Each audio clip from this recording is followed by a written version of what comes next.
Starting first, we're going to go over some key basics, key things to remember for kata.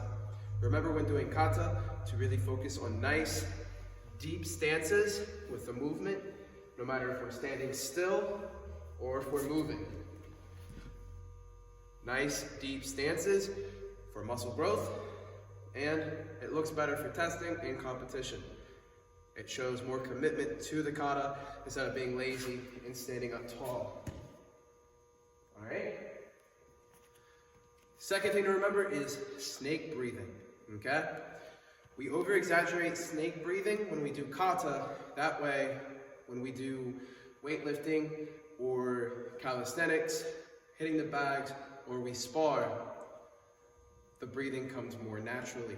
So remember, snake breathing is simply, we breathe in when we have no force, and then we breathe out when force is applied, whether it's with a strike, a block, docking with the legs, picking someone up, picking up weight. You breathe out when force is applied. So if I'm picking up weight, pretend I'm holding a kettlebell between my feet. If I go down to pick it up, I'm gonna breathe in, grab, stand up to exert the most force. And the same breathing technique applies when I am striking or blocking.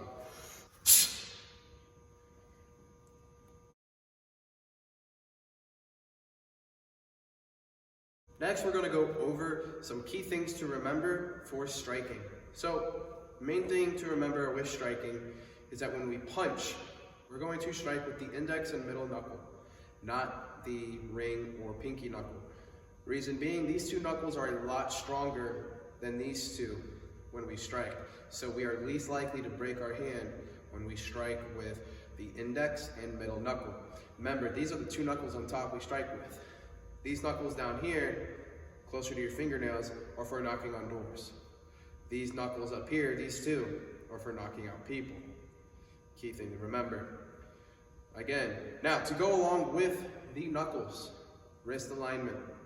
When I strike, I don't want my hand to bend or I have a slight bend in my wrist, or else I risk wrist locking myself. It's a bit of a tongue twister. So I need to make sure from knuckle to elbow I have a strong, straight alignment. That way my wrist is protected. Because if I don't, if my elbow is too high or my knuckles are too low, I run the risk of wrist locking myself. Okay? So again, index and middle knuckle, knuckle to elbow alignment, nice and strong. All right?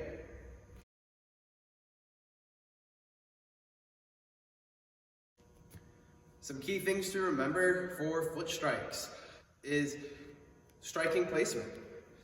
So the places we like to aim for the most when we are doing Ishizue karate is the ball of the foot, the heel, the knuckle on top of the foot by the big toe, and the shin. Never want to strike with the ankle, or else we risk injury to the ankle itself. And don't really want to hit with the toes, or because you risk injuring all your toes. So again, ball of the foot, heel, the knuckle by your big toe, and the shin.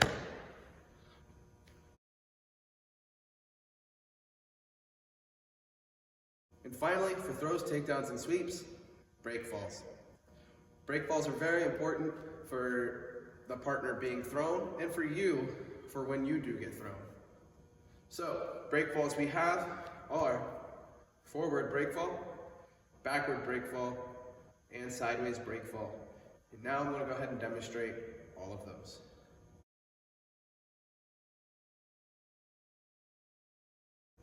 For backward break fall, this is for any throw, takedown, or sweep where I am falling on my back. All right? So this is an exercise that we can do without a partner on the mats. First, I'm going to tuck my chin. Put my tongue in my mouth, keep my lips away from my teeth. That way I don't end up biting anything that I don't want to be bitten. After this, I'm going to cross my arms. The reason why we cross our arms is because we have to get rid of that bad habit of reaching for the ground. If I'm being thrown hard and I reach for the ground behind me, I run risk of breaking my arms, wrist, or shoulder.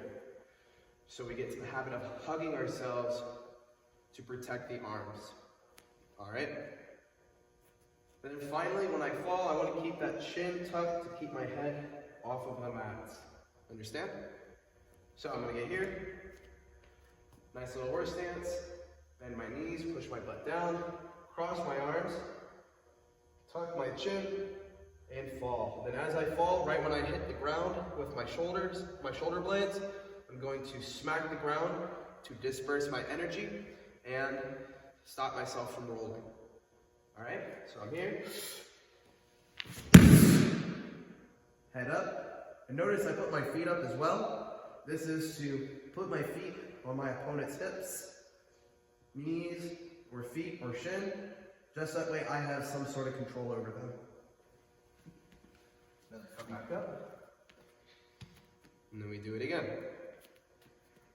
Again, cross, bend the knees, chin tucked. Feet not too high, that way they can't dump my legs over me. Want it right where their hips would be. My head is off the ground.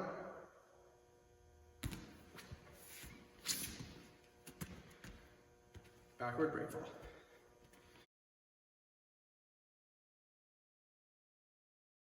Next, what we're going to do are forward break falls. Forward break falls, you're going to start on your knees, and then if you get the courage to do them from standing, you can, but doing them from your knees works just as well.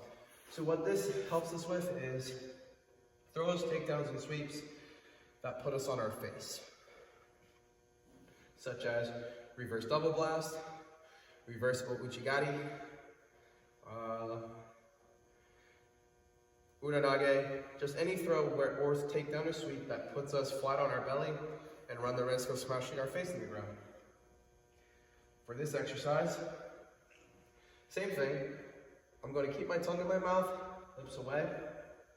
I'm going to put my forearms up in front of me like I'm doing a plank. All right? Hands above my forehead. That way I don't actually punch myself in the eye. I'm going to sit on my knees, nice and tall from the knees to the shoulder. Kick my feet up and fall forward. And keep my head up. Notice I don't look down. That gets my nose closer to the ground. I want to look up towards in front of me. This is going to keep my chin and my face away from the mat better. All right, so one more time. Arms up. Trust in yourself and fall. That is forward break fall.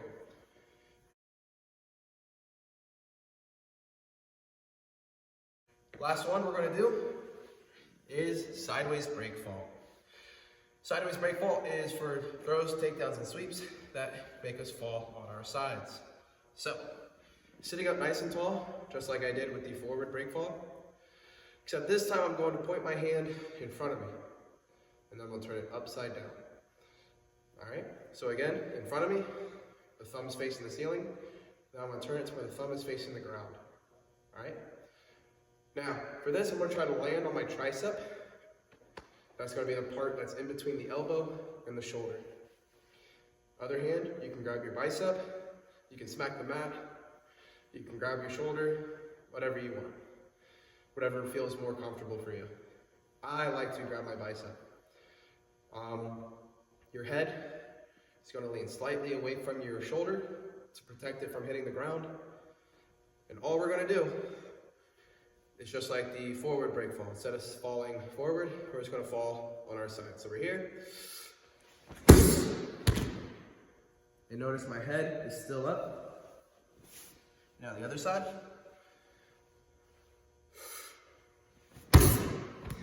Head is still up. Make sure to practice these before you begin your throws, takedowns, and sweeps.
it.